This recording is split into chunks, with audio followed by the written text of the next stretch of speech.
ॐ विश्वं दर्पणदृश्यमाननगरी तुल्यं निजान्तर्गतं पश्यन्नात्मनि मायया बहिर्वोद्भूतं यथा निद्रया यः साक्षात् कुरुते प्रबोधसमये स्वात्मानमेवाद्वयं तस्मै श्रीगुरुमूर्तये नमः श्रीदक्षिणामूर्तये बीजस्यान्तरिवाङ्कुरो जगदिदं प्राङ्निर्विकल्पं पुनः मायाकल्पितदेशकालकलना वैचित्रचित्रीकृतं मायावीव विजृम्भयत्यपि महायोगी वयस्वेच्छया तस्मै श्रीगुरुमूर्तये नमः श्रीदक्षिणामूर्तये तस्मै श्रीगुरुमूर्तये नमः श्रीदक्षिणामूर्तये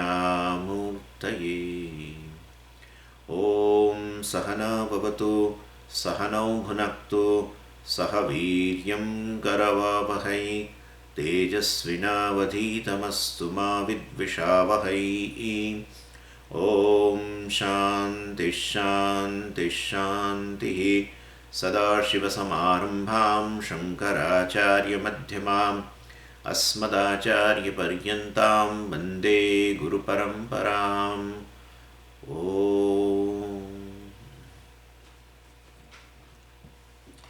मनसो देवता चन्द्रमाः बुद्धेर्ब्रह्मा अहंकारस्य रुद्रः चित्तस्य वासुदेवः. So yesterday we completed the functions of the antahkaran, functions of basically mind. And see this we should be clear. Sometimes they mention only mind, manaha. Then we have to take all the three together. Manasaha, buddhihi, chittam. Sometimes they mention only buddhi. Then we have to take other two also. We have to add into that. Sometimes they say chittam. In fact, Yoga Shastra, the Patanjali doesn't mention manaha and buddhi. He mentions only chittam. Chittasya, what is that? Chittasya, chitta nirodha, sorry. Chitta nirodha. So they say chitta nirodha. So we don't think that the chittam is a particular aspect of that mind. They are mentioning that. So in that chittam, you have to include that manaha and buddhi all. So this is how it should be. But if all the three are mentioned, well, we have to differentiate.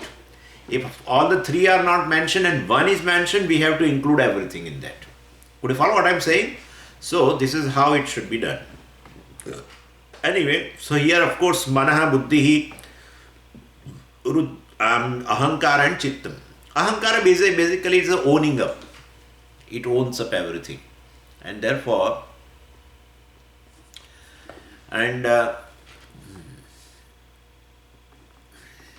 it owns up everything. And therefore we'll make it a little separate. But all the other three are owned up by the ahankara. We should say that way. All the other three. I mean, sankalpa, vikalpa, both are there and they are owned up by this ahankara. Then the decision, etc. is there in the buddhi. It is owned up by ahankara. And then chittam, etc. I mean, the recollection, etc. is owned up by again ahankara. Ego, which generally we call as a subject. Anyway, so this is how. So we have seen this, and only one antahkaran, inner instrument we have, and these are called bahishkaranam. The bahishkaranam and antahkaran. There are two types of karanams and two types of instruments. One will directly contact to the world. That's how they call bahishkaranam. And this is how the mind, etc. This inner instrument cannot contact the world directly. It has to come contact through the senses. That's how it is on Tattvabodha. And the senses contact directly the world. That's how it is. They are called bahishkarana. Anyway, so so after seeing this, that these are the differences only in function. So we gave a functional name of a one inner instrument. Antakaranam has 4 functional names, and that is, we have seen it, emoting process and then decision process and etc., and the recollection, and one is owning up. This is, and or the doership, etc., also should be included in ego, ahankara. And now if the functions are different, of course, then they must be presided over by different devatas so that they can function. So now the first is a manasaha devata chandramaha. So the deity for the manas is the moon. I have already given you in the diagram 3. In the diagram 3, if you see, I have given that thing, of course. And only one correction you will have to do. In the number 3, I have in the mode I have written thinking. It should be thinking. So instead of K, I have written G. So thinking it is. So you make it correct, Anyway, so the deity for the manas is moon. That is very, very well known. So your, ability,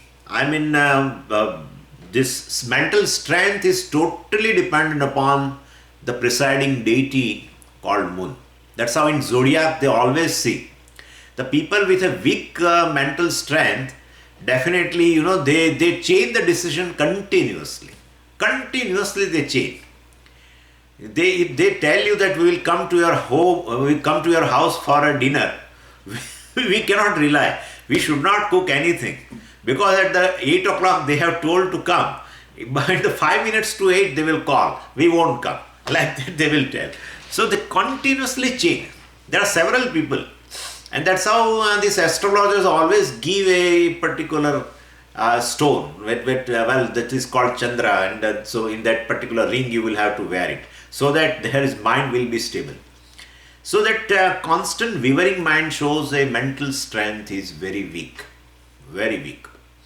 If the resolve is there, and then the mental strength definitely is higher.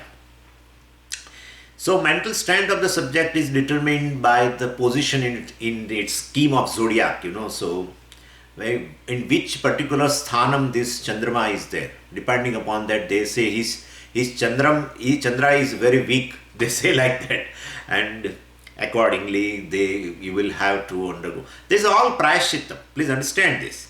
If somebody wears a particular nanga, the stone, etc., it's all prayashchitta, basically. Because the prarabdha is such in which you don't have mental strength. That's how you are born, or that's how you are.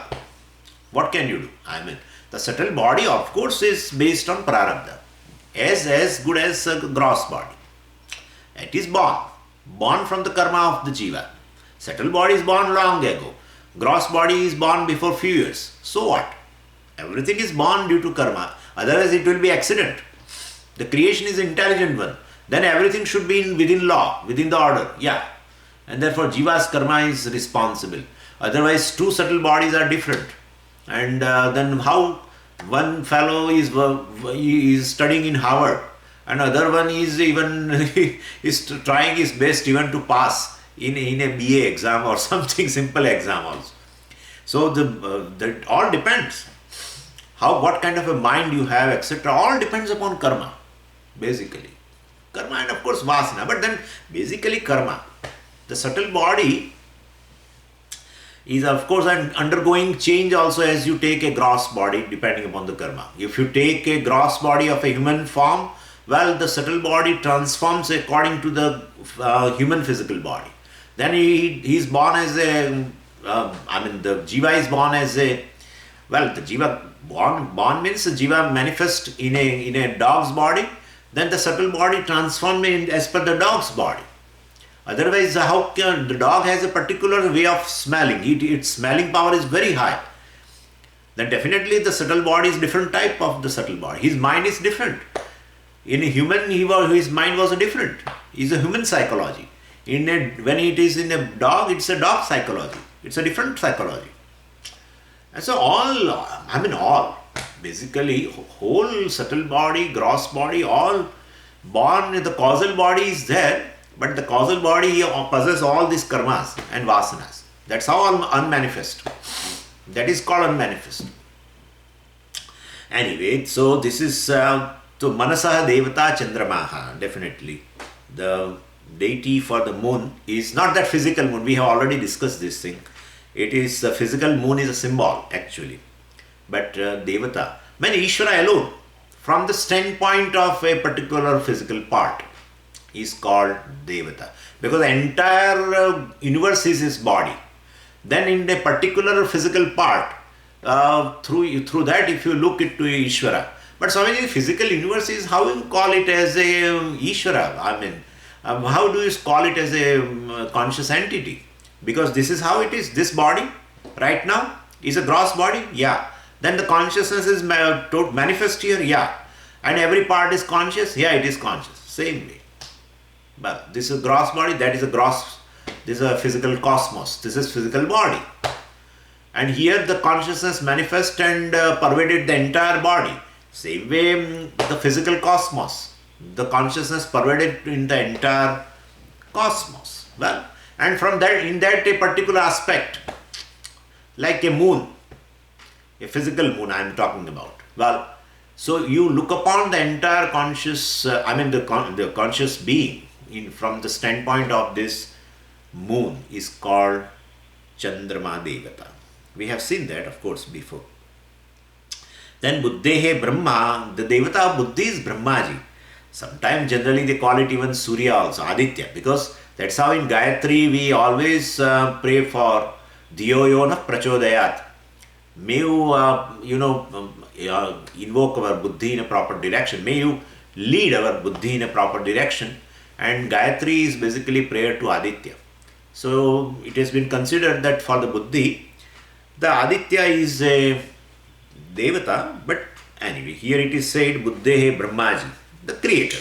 Brahmaji, the creator, is the deity of the Buddhi. Means among the Trinity, Brahma, Vishnu and Rudra, Brahmaji presides over the Buddhi.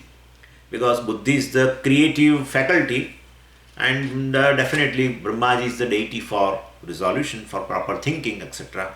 For creation you should have a proper thinking, right? And so definitely, so this is there. For Ahankara, the deity is a Rudra or Shiva. That is how people who generally, this is, I don't take it very seriously. Whatever I tell, Swami takes. But generally, if you want to destroy our Ahankara and want to identify with Parameshwara, you have to worship Shiva. That's how Dakshinamurti is a form of Shiva. And that is, and that Apasmara in the feet, under the feet of Dakshinamurti is this Ahankara. This is Ahankara with that big mustache. And he was suppressed. So Apasmara. Anyway, so for Ahankara the deity is Rudra, and therefore, or the Shiva. And for Chittam it is Vasudeva, means Vishnu. So all Trinity, all the three are shown here. So we can understand how a individual is connected to the total, right? Because whatever is here right now, all things are functioning as per the from the anugraha, from the grace of Parameshwara in the form of devatas. So whenever when I hear, I am connected to this total. When I smell, I am connected to the total. When I see, I am connected to the total. All because I am seeing, and therefore Ishvara alone in the form of a devata is make me able to see. Ishvara alone in the form of a devata make me able to hear. So it's right there. Ishvara is right here. Of course, it is there all the way. I will resolve it today. Everything is Ishvara. That is how for a Jnani everything is Ishvara. He lives in Ishvara Srushti. There is no Jiva Srushti for a Jnani. And that's how there is no what we can say, no opposition. No opposition. Ishvara Srushti, there is whatever the opposition we have. Anyway, let me keep aside this topic right now. So anyway, so when I touch, I am connected. So it's all one whole. That's how it is. See, now take the example of dream. In a dream, there is a one person, and he has all the senses, and he is a human being, and he is seeing something in the dream. He is seeing a ocean, dream ocean. Please understand, A dream person is seeing a dream ocean. A dream person is listening the waves of the ocean. The dream person is eating something on the shore of this ocean. All this. So whenever he is eating, he is smelling, he is seeing, he is hearing, he is actually in contact with the dreamer. Am I right or wrong? Yeah, because dreamer alone has manifest in the form of dream ocean. Dreamer has manifest in the form of this Bhelpuri what he is eating. Dreamer alone has manifest in the form of the smell whatever he is smelling. And therefore whenever he is, whenever he is seeing, smelling, etc., he is in contact with the dreamer. In fact, he is in the dreamer. Right? That person is in the dreamer. So it's one whole. Within one whole, both the things are there. Seer, seen, everything. Hearer, heard, everything is within one whole called dreamer. Take this dream example all the time to appreciate it, the wholeness. And this particular person in the dream is in the lap of dreamer, Ishvara. He is all the time there. From his birth to the death, he is in the dreamer. He is in touch with the dreamer. All the time. He is connected to the dreamer. A individual, a dream person is connected to the whole, the dreamer. And so this is the basic connection. This will not go. Whatever activity he does, well, all connections in our life are, well, the basic connection of the individual to the total. This is a very, very healing thing. Very much healing.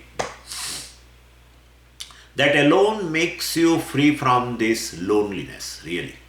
Because you are within the lap of Ishvara. This is all the words of Pujaswami. It's not my words. But this is how we have to see that. Anyway, so we have completed the sattvic aspect of the creation. Means what? This Brahman with Maya alone manifest in the form of this entire subtle world, right? So this is how we have seen, and sattvic aspect only. So Brahman with Maya has manifested in the form of 5 elements. And well, of course, basically Maya undergoes the manifestation. The 3 gunas which were unmanifest. Before I go, let me first tell you one more thing. Manifest, unmanifest difference you should know very clearly. Unmanifest means unmanifest, not even subtle. Please understand this. When I say this mango tree was unmanifest in that mango seed, don't try to think that let me open the mango seed and I will see this big tree in a small form, a small replica. No, nothing you will see there. Nothing. That is unmanifest. But then if nothing is there, then how can it come out? But it comes out from that only. This is how it is. And therefore you will see only white thing. If I have opened this mango seed, broken and seen inside, only white thing is there. If you take an egg, you need not, but whenever the egg falls, you see that only liquid is there. But from that liquid only the eyes come out of the bird, and the legs come out of the bird, and the wings also come out of that liquid only. If you see the bird with all these things in an egg, it is not unmanifest. It is subtle form of the gross bird. And that subtle part is the creation. That's what we are seeing. So even the subtle part comes out of the unmanifest. So there is no differentiation. Please remember, I have given you the one word for the Maya, that is called Avyakrutam. Avyakrutam means, one minute somebody. Avyakrutam means undifferentiated. So the entire mango tree, called this, the leaves and trunk and all, the branches and the flowers and whatever, and the roots, all are undifferentiated. Means you will not find those things even in a subtle form. No differentiation at all. That is unmanifest. So unmanifest to manifest means this. Swamiji, you say everything, all this came out from the unmanifest. I would like to see this ocean, this great ocean and mountains in that unmanifest form. I would like to see how they look.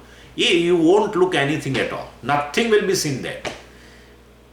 But with the instruments, with the scopes, no, with the scopes also, you won't see. If the scope, with the scopes also, if you see, still it is subtle form, it is creation. Even the subtle part is manifestation, and then it gets grossified. Subtle or gross, everything is in manifest. Unmanifest means unmanifest. That's all. Unmanifest means unmanifest. No differentiation at all. No differentiation at all. And that's how even Pujya Swamiji used to describe, like in an embryo, in a womb's mother. Initially there are just few cells, they say. Few cells. And I don't know, afterwards that few cells, Swamiji used to tell like that, starts differentiation, brain cells, and then all organs start getting birth. And every organ has its own way of different types of cells.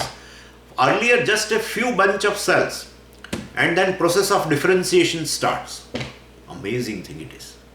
That is what Pujya Swamiji calls it as an inhibition. This is the inhibition. Anyway, I will talk about that inhibition. Very, very beautifully Swamiji has used this word inhibition. The creation is an inhibition. Anyway, everything was homogeneous and start differentiation. That's how the creation is. Creation is variegated and many. All is due to that inhibition. That is Maya actually.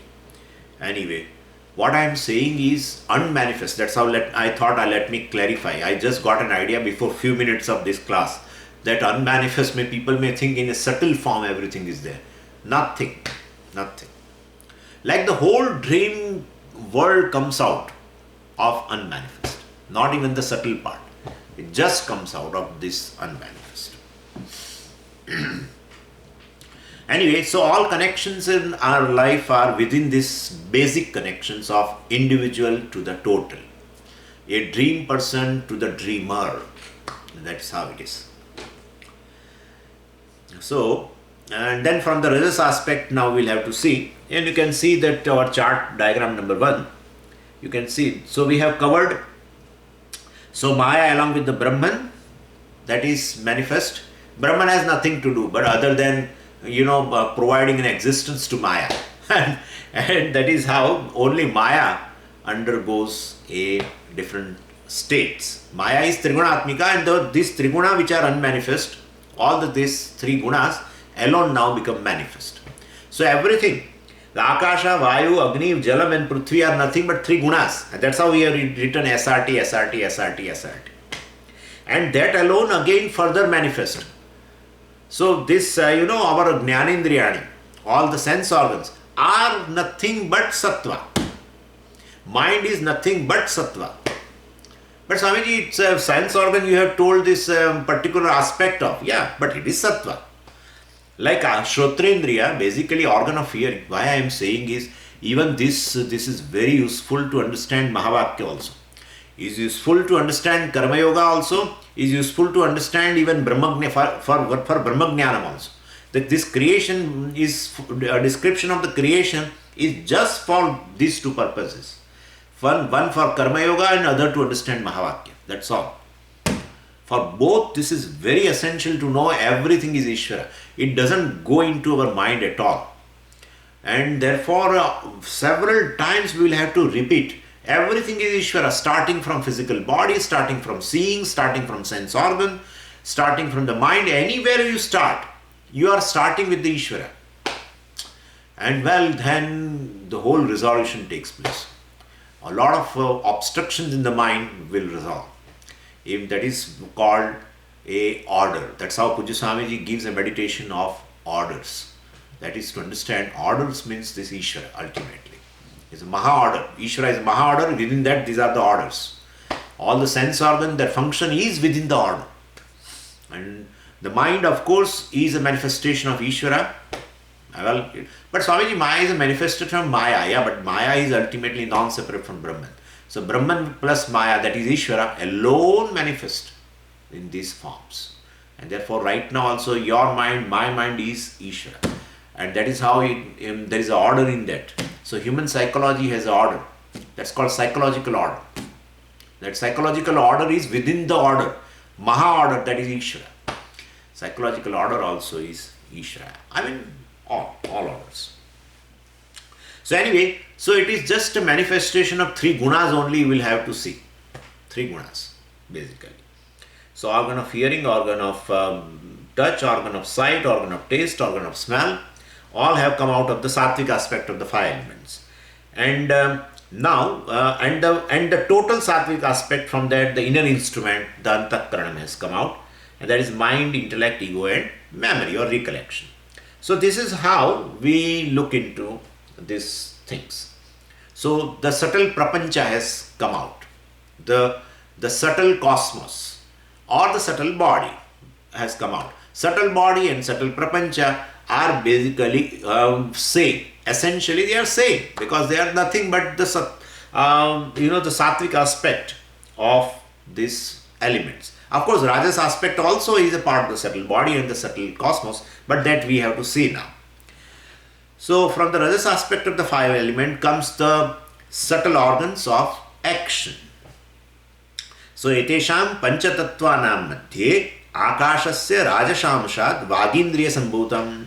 From the rajasamsha among these five elements, beginning with the rajasamsha of akasha, well, the organ of speech, vagindriya sambhutam, the organ of speech is born. So vagindriya. Then vayoho rajasamshat panindriya sambhutam. From the rajas aspect of the air, well, the hand is born. Hand is born. Hand means not this hand, that you can understand very well. This is a gross hand. But that gross hand is able to function because the subtle organ is there. Otherwise, the hand may be there, but it may not function at all. The people who have, many people, hands are there, ear lobes are there, but doesn't function. Eyeballs are there, but don't function. So the subtle organ only are functioning. This is a part of the gross body. So Rajas aspect of the Vayu, well, the subtle element, that is Vayu, the subtle element, the hands are born. And from the sattvic aspect of the Vayu element, what is born? Organ of touch. From the Rajas aspect of the Vayu, I mean the subtle element Vayu, organ of action, that is hand is born. Okay, and Vayu stands for the Shakti, and therefore basically our hands are born because hands possess the Shakti. So and that is how they even say, this Bhima and Hanuman both were very, very powerful people. Both are born of Vayu Devata. Hanumanji was an elder son and Bhima was a younger son. You can understand that very well because he came in Treta, right? Hanumanji came in Treta and Bhima came in Dwapara. So Hanumanji was a elder and he shows also that I am elder, and he gave advice and he even punishes also Bhima. When the Bhima was going for some purpose and then Hanumanji was, and Bhima was very arrogant, etc. And then Hanumanji thought, I will have to teach a lesson to my younger brother, etc. etc. The whole story is there. So Vayu is a devata of a balam, and so the strength in your hands and in your arms. So in a Virat Purusha, basically the Kshatriyas are called the hands of Ishvara, because Kshatriya stands for balam. Brahmana stands for the head of the Virat Purusha. The Brahmana means the sattvic people, means that's thinking people, etc. And so we are not talking about the physical hand, the subtle indriya, etc. Okay. Then Vannehe Rajasa Amshat Padendriya Sambhutam. From the Rajas aspect of the fire, the feet is born. Then that's how people say, if you want your legs to be stronger, you should take a lot of ghee. Really, ghee is considered as a fire. You can understand very well. Vanni and fire is a one thing, and therefore they say if you take ghee, this is all Ayurveda, little bit. that they say if you take ghee, then definitely your legs will be better. I mean, you will have a better strength in your legs. Then jalasya rajashamshat upasthendriya sambhutam. Well, from the rajas aspect of the water, that's the subtle element, of course, the organ of procreation is born. And prithivyaha rajasamshat gudendriya sambhutam.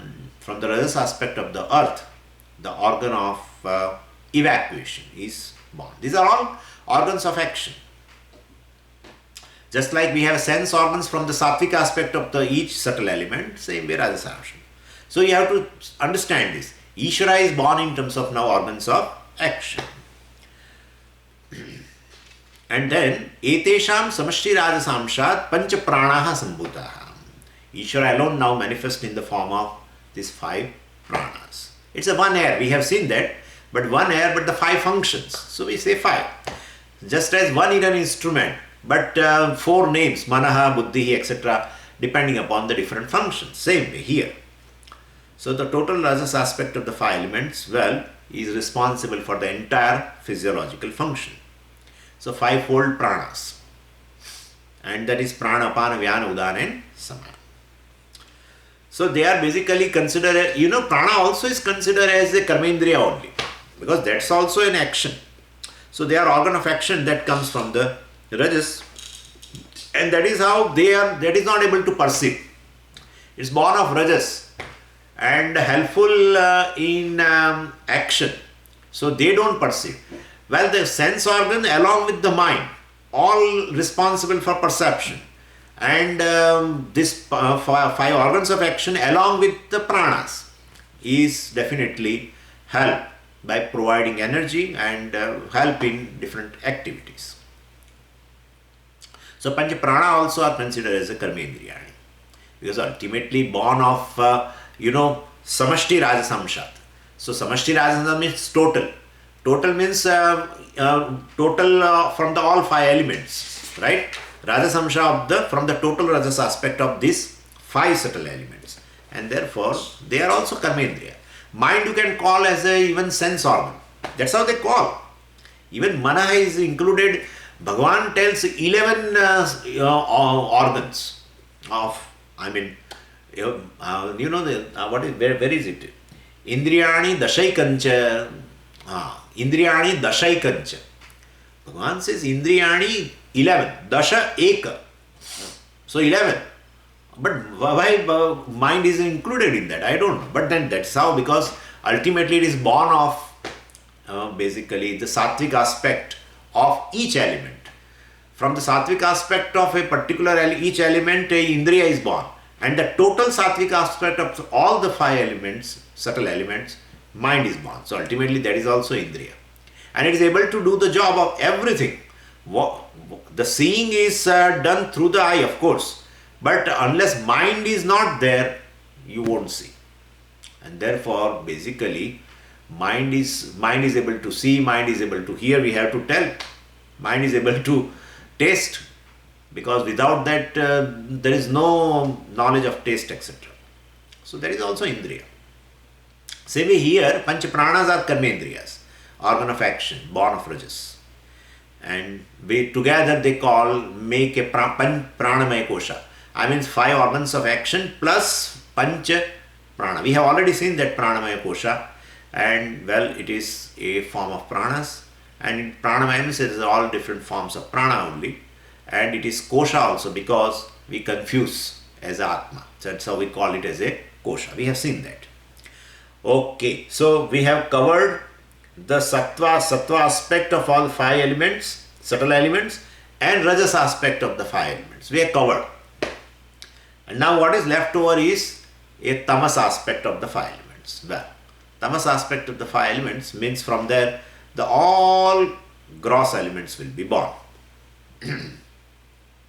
So from Brahman with this Maya Upadhi, when we call it Maya Avachinna Brahma, they call like this, Maya Avachinna Brahma, comes these 5 elements that constitute the Jagat, and then whole Sukshma Prapancha, the subtle cosmos of the 5 elements, and then this whole Sthula Prapancha, the physical cosmos, now it has to be covered, And so we will see this, that these three gunas alone, the one particular aspect, the tamas aspect, we have to cover. From that tamas aspect is born this gross elements and then elemental world. And so what we see is that this physical space, physical vayu, physical agni, physical jalam or physical prithvi, that is nothing but that grossified. And what does it mean by grossification? So there is a process of grossification. Well, they are not born, basically the subtle elements undergo a process, a specific process of grossification, and that's how each element will become grossified then. Well, and that process is called panchikaranam. And so that shows anything can be gross or subtle, because nothing is directly born as gross. So first subtle elements are born and then undergoes a process of grossification and become gross. So it shows the universe is as though available in both the forms, gross and subtle. So gross matter can be converted into energy, that is subtle, and energy again converted into the matter, that is gross. And this is happening all the time. They say what you eat is a gross thing, like that's groceries. What you eat, groceries, is all gross thing, and that undergoes a conversion, and it gets converted into a subtle form called energy. And then of course then energy which is not utilized again converted into a fat, and that's how you put on a weight. That's how they say. So basically, otherwise, unless it doesn't get converted into gross, how your weight of the gross body increases, and therefore definitely it must have been. So what you eat is a gross thing, gets converted into subtle form, energy, unutilized energy, part of it gets again converted back into a fat, is a gross matter, and that's how one puts on the weight. Anyway, so process of grossification is involved, and each sukshma bhuta, of course, subtle element is made into a gross element. And of course the chart I have given you, this diagram too is there, that of course we have already discussed, the elements are there, and what kind of attributes they have, and from sattvic aspect what is born, from rajas aspect what is born, and what is the presiding deity, what is the function. All this I have given you in a diagram 2, that you know very well. And the diagram 3, of course, inner instrument, antakaran. And the same antakaranam or inner instrument, as per the function, 4 names are there, and the presiding deity, and what kind of a function also. All these things that we have seen. So I am not going to diagram 2 and 3. So diagram 1 will keep, of course, and then diagram 4 indicates this grossification, panchikaranam. So creation from the tamas aspect of the elements. Anyway, so let's go to now this tamasa, the grossification from the tamas aspect. So what has been told here, etesham panchatattvanam tamasa amshat panchikruta panchatattvani bhavanti. Etesham panchatattvanam. So page number 303, if somebody is keeping a book. Etesham panchatattvanam, of these 5 elements, tamasa amshat, from the tamas aspect, panchikruta panchatattvani. Tattva means some elements. Panchatattva, 5 elements. Panchikruta panchatattva, which is made into 5. Each element made into 5. The pure element is now converted into the 5 elements, total, made into 5, by the process of grossification. What is the specific process we will see. So panchikruta panchatattvani. So panchikruta means now made into 5, means grossified. The 5 grossified elements, bhavanti, are formed. So from the tamas aspect of these 5 subtle elements, means from the tamas aspect of the Maya, or I can say from the tamas aspect of the Ishvara, the 5 grossified elements are formed. And from those 5 gross elements, every step, please keep on adding. Ishvara alone manifests in the 5 gross elements and elementals, etc. What is elemental, Swamiji? This gross body. Gross body is formed from the gross 5 elements. So body is called elemental, and element is this our gross element. They are called bhutaha. Elemental means bhautika. That's how in Sanskritam they call like this. Bhuta bhautika. Elements, elementals. So Panchatatvas are from the tamas aspect of these 5 subtle elements, of course. What kind of Panchatattva? Panchikrita Panchatatvani. Panchikrita means made into 5. Now I will explain you that. Each one of them made into 5. And previously Akasha, Vayu, etc. were all subtle now. And now the Akasha, which you objectify. How do you objectify Akasha? It's very typical thing, you know. How do you objectify? Eyes cannot objectify. Eyes pick up only color and thereby form. Akasha has no color, no form. So people say through eyes we are seeing Akasha. Nobody is seeing Akasha through the eyes. That's how it is. Akasha, Pujya Swamiji calls it as Sakshi Bhasyam. It's very correct. See, the time and space, both are not objectified by senses. It's a part of the creation, objective world, but it is basically, it is objectified by the witness, consciousness. That's how we have to say. Like so many things are there. Sukha, dukkha, everything is there. All your emotions are not objectified by senses. I can see your face, but I cannot objectify your anger. Yeah, anger is basically by witness consciousness, Sakshi Bhasyam. One is Indriya Pratyaksham, other is Sakshi Pratyaksham. There are 2 types of Pratyaksham, 2 types of perception. One is directly through the senses, other is through the witness. So that is how even time, space are included in like that. The stomach ache, I have a stomach ache. How will you know? No sense organ can objectify it. So that is Sakshi Bhasyam, Sakshi Pratyaksham. All our different kind of thoughts and everything is Sakshi Pratyaksham.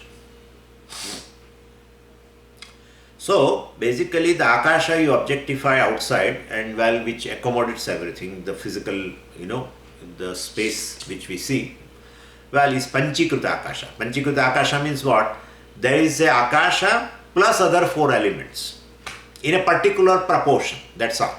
The gross Akasha is equal to all the 5 elements.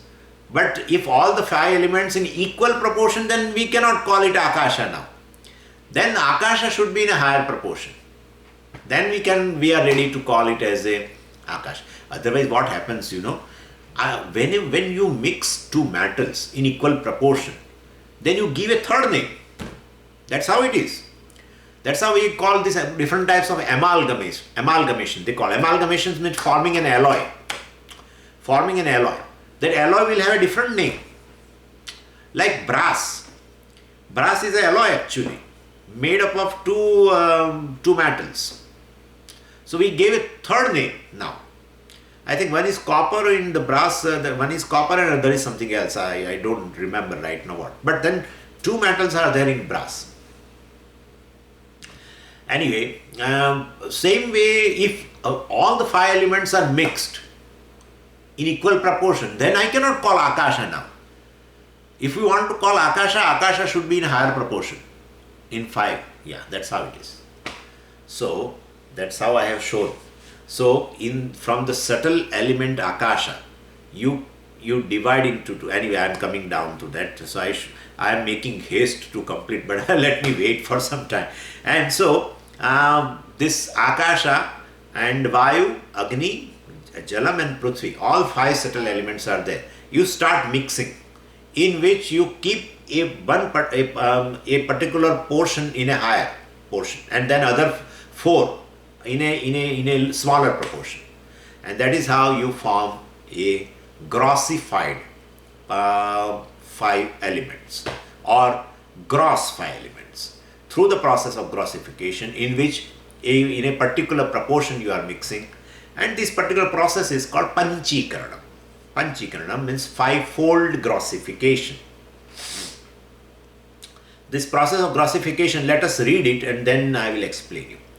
Etesham panchabhutanam tamasamsha swarupam ekam ekam bhutam dvidha vibhajya. Then there itself you put a comma. Then ekam ekam ardham pruthak trushnim vyavasthapya, again comma. Aparam aparam ardham chaturdha vibhajya, comma. Swardha bhinneshu ardeshu swabhaga chatushtaya sanyojanam panchikaranam bhavati. This is how it is. Panchikaranam, the process of making this each element fivefold. Katham, how it is. Iti chet, if you ask so, if it is asked, then etesham panchabhutanam. Etesham panchabhutanam, of these five, subtle elements, tamasamsha swarupam, which are nothing but now in the form of a tamasamsha only, because rajasamsha and the sattvamsha both we have utilized for something else, right? For making subtle world, subtle body. All the subtle body, all the components are made of basically rajasamsha and sattvamsha. Five or sense organs plus mind from sattva amsha of all the five basic elements, and five organs of action and five pranas. Well, they are made up of rajasamsha of all the five basic elements. So they are consumed. Now only tamas aspect is left. Of what? Of Maya. So tamas aspect of the Maya is utilized, or tamas aspect of the Ishvara is utilized. You can say either way, no problem. Because Maya is non-separate from Brahman, that is Ishvara, we call them Ishvara. So, tamasa amsha swarupam ekam ekam bhutam, the tamas aspect of the each element, dvidha vibhajya, make exactly into two. That is what, see the diagram 4. Exactly what I have told is the second step. So we have taken the Akasha, Vayu, Agni, Jalam and Prithvi, basic elements, pure form. Now first what you should do is divide exactly into two. That's what has been described here. Ekam ekam bhutam dvidha vibhajya. Make exactly half of it. Basic element dividing into half. Now let's go ahead. What says? Ekam ekam ardham pruthak tushnim vyavasthapya. Then the half portion you make it separate. Pruthak tushnim vyavasthapya, one half of the each element remaining distinct, means without further division or combination. Keep it away, and keep it away. Okay. Then aparam ardham chaturdha vibhajya. That's the fourth step. Aparam ardham chaturdha vibhajya. What is the second half which is remaining? You make into equal 4 parts. That's the fourth step. One of the half, well, we have kept it away. Then the other half we have divided into 4 parts of each element. Right? That's the fourth step in our chart, in diagram. And then what should we do? Swabhaga chatushtaya samyojanam, and then you combine this each quarter. Now 4 parts. So each quarter you combine with the half of the other 4 elements. That's all. Like you take Akasha. See, the other half we have divided into 4 parts.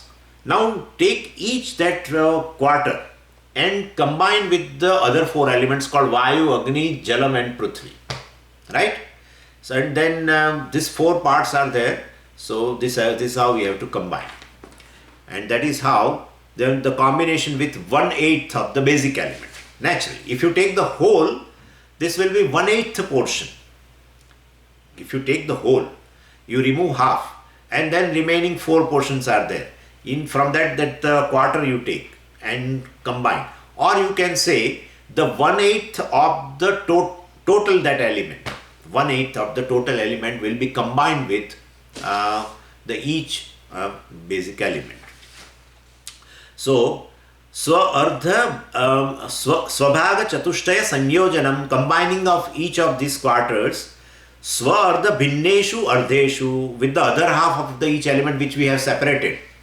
That, so let's say Akasha is there, half Akasha, because we have divided into two. Half Akasha is there. Now here add that quarter, 1/4 of a Vayu, 1/4 of a Jalam, 1/4 of Agni, and 1/4 of Prithvi. Ho gaya? Complete? And that is called gross Akasha. Why we have given name gross Akasha? Because the major portion, half of the portion is Akasha and the other are all quarter. 1/4 plus 1/4 plus 1/4 plus 1/4. That's how it is. 1/4 plus 1/4 plus 1/4 plus 1/4. How it is? What is the number? 1/2. It will be 1/2. Just see. We have done this mathematics before. So, 1/4 plus 1/4 plus 1/4 plus 1/4 is equal to 4/8. And that's 4/8 is 1/2. Right? Is it okay or not? People are looking at me with a different look. That this is not Swami, is something else he is talking about. Anyway, so what I am saying is I have mentioned here, you see now in the fifth point you see. So 1/2 Akasha and the 4 parts I have given, that's how different numbers, 2, 3, 4, 5. Means second, third and fourth and fifth element. Each quarter of that is there. Anyway, Swamiji is enough, we have understood. Oh, that's very beautiful then. So are the Bhinneshu Ardheshu. So with the other half of the each element, well, when you mix it, Panchikaranam Bhavati, Habba, grossification is done. This is much more difficult than Mahavakya also. But anyway, it is over. So this is now a simple point which is left over is this. These gross elements are inert in nature, and like our physical body is made up of these 5 gross elements. You can see all the 5 elements are there. I don't want to go into that. What the shape we have is of water. There is a temperature, Agni. There are all this carbon, hydrogen, and all our things, elements are there inside. That is Prithvi. And Vayu is of course there. Each blood cell carries oxygen, etc. And as such also Vayu is right now there. Space is there. I am able to speak itself indicates that there is space. And there is space, ample space here as per Pujya Swami. In my head I am talking. Ample space here, ample space inside. Anyway, the food goes in, proves that there is a space. Many ways we can say. So all 5 elements are there basically. All 5 gross elements are there. So gross body is made up of gross elements. But this body is conscious. Now, like this body, everything is made up of gross elements. But then entire creation is not sentient. This body is sentient. But this is not sentient. This is also made up of gross elements. This is not sentient. The difference here is a absence of a subtle body. That's all. And here presence of a subtle body. That only is a difference between them. Sentient, insentient. Otherwise this is Ishvara. Right? We are seeing this whole thing is Ishvara. And therefore basically Ishvara alone manifests in the form of subtle elements, in the form of gross elements, and all forms of different forms, elementals. This is also Ishvara, this is also Ishvara. But here the difference is this is sentient, this is insentient. Generally what happens is when we say everything is Ishvara, well we don't accept. Because we say this is Ishvara, table is Ishvara, this is Ishvara. Well, it is Ishvara, but it is not sentient because the subtle body is absent. So Ishvara in the form of subtle body is not there. Ishvara in the form of gross body is there. Ishvara in the form of gross body and subtle body is there. And so this is how, Sthula or a Bhautika, well definitely, the gross and the Sukshma component, both if it is there, then it will be consciousness of course, will manifest. We call it as a reflected, etc. And that's how it looks sentient. And here it is not there, so it is inert. So the gross elements are inert in nature, even though they are not separate from Chaitanyam. Now you can understand. From Brahman with Maya alone manifest everything. So right now this is Chaitanyam. Oh, Swamiji, this is Chaitanyam, Sarvam Khalu Idam Brahma. So everything should be sentient then. Everything is Chaitanyam then. But this Chaitanyam doesn't manifest here. For manifestation of Chaitanyam, it should have a subtle body. That's all. The subtle body is not there. Chaitanyam can't manifest, and therefore it doesn't look sentient. And it doesn't look sentient, you say that it is not Chaitanyam. Chaitanyam or Brahman, this is also Brahman. This is also Brahman. But Brahman manifests as Brahman. Brahman could manifest as a Brahman. So that's how this Brahman is Chaitanyam. So the body looks sentient or a Chetanam. Well, Chetana is there right now because subtle body is able to reflect this. And therefore inert and sentient. Sentient, insentient, everything is Brahman. But some things look sentient and some of the things doesn't look because of the absence of a subtle body. That's how very poetically they used to say, the Lord sleeps in stone and the Lord stands in a tree and Lord walks in a cow and Lord talks as a Rama and like that. Well, but it is true. Everything is Lord. But basically, so the whole, this is a vision of the whole. This is how the whole. So all these are Ishvara because nothing is away from the Ishvara. So, like the person in a dream world, he himself considered different from the dream world. In a dream, basically one person is there and looking at the whole dream creation. And he considered himself as different from the dream world. But basically the whole thing is dreamer alone. Whole thing is dreamer alone. That's a pure notion. Pure notion. Nothing else. No knowledge at all. Pure notion. Born of ignorance on the part of this person who is in the dream and looking at the dream creation. It's a pure notion on his part that I am different and this dream ocean and dream everything is different from me. It's a pure notion. Actually everything is within the realm of one dreamer. Non-separate from the dreamer. Please understand. Non-separate from the dreamer. Entire dream world is the manifestation of the dreamer. Only that champion, that person, that in a dream, he carves out himself different from the world, dream world. He carves out himself little different. Pure notion. Pure notion.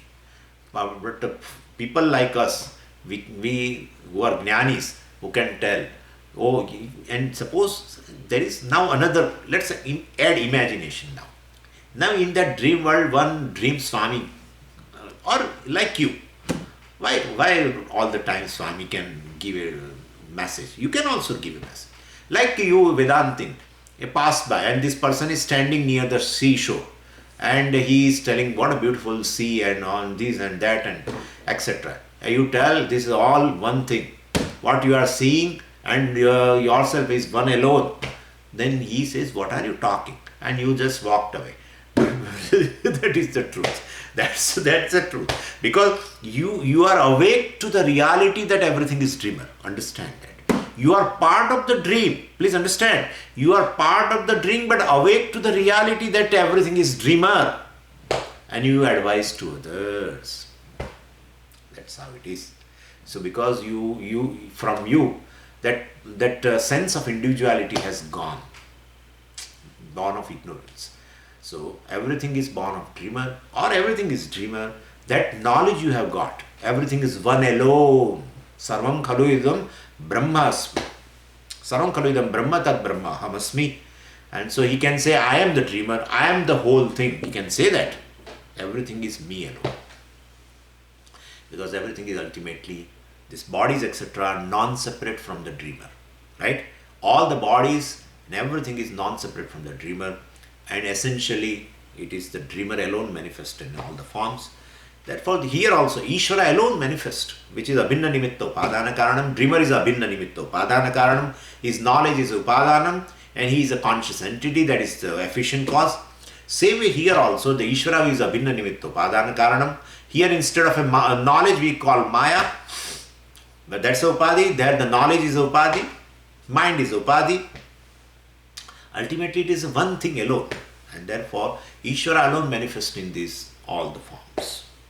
And therefore, and that's how even in a dream there are certain sentient things, there are insentient, but still it is one Ishvara alone. So here also there are sentient and insentient things, one Ishvara alone. So don't think that only living beings are the form of Ishvara, and table and camera and etc. and my mobile etc. are not manifest. They are also manifestation of one Ishvara alone. But it doesn't, they look inert because gross elements are inert, and from gross elements whatever is made will be inert. So it is the presence or absence of Sukshma Sharira that accounts for something being sentient or insentient. So it is not the presence of consciousness or absence of consciousness, nor it is the presence of Ishvara or absence of Ishvara, only absence or presence of Sukshma Sharira, that's all. Everything is consciousness or everything is Ishvara, but presence or absence of Sukshma Sharira is the difference between sentient and inert. So we have to account for the inertness of the Jagat. And so why is something inert if everything is consciousness, then why but this thing is inert? Well, we say it is the tamas aspect that accounts for the grossification, and the purely tamas aspect of the all five elements undergoes the change to become these five gross elements and elementals, of course. So the process of grossification we have already explained. So the Sthula Bhutani basically make this entire cosmos, including earth, including the body, everything one alone, no division. Division is ignorance. Division is pure ignorance, even at the level of body. That's how in Mandukya Karika they have equated all the time gross body and the physical universe, and subtle body and the subtle universe, all considered in one pada. That's a one pada of the Brahman. They don't separate gross body and the gross universe, subtle body and the subtle universe. No division at all. So this Brahman or Atma has a chatushpad. So in the one pada, well, definitely you should include only physical body. No, physical body plus physical universe. One thing alone. It is not even plus, honestly speaking. Physical universe, that's all. Physical body should not be made separate, because this is a part of the total. This is a part of the total. You cannot carve out a individual body out of the total. Total includes this body also. If you are including in the total all the bodies other than your body, then why are you keeping your body separate? Pure ignorance. Pure ignorance. Ghanibhut ignorance. Very dense ignorance. It just doesn't go. Anyway. Om Purnamadav Purnamidam Purnat Purnamudachyate Purnasya Purnamadaya Purnamevavashishyate. Om Shanti Shanti Shanti. Harihi Om Shri Gurubhyo Namaha. Harihi Om.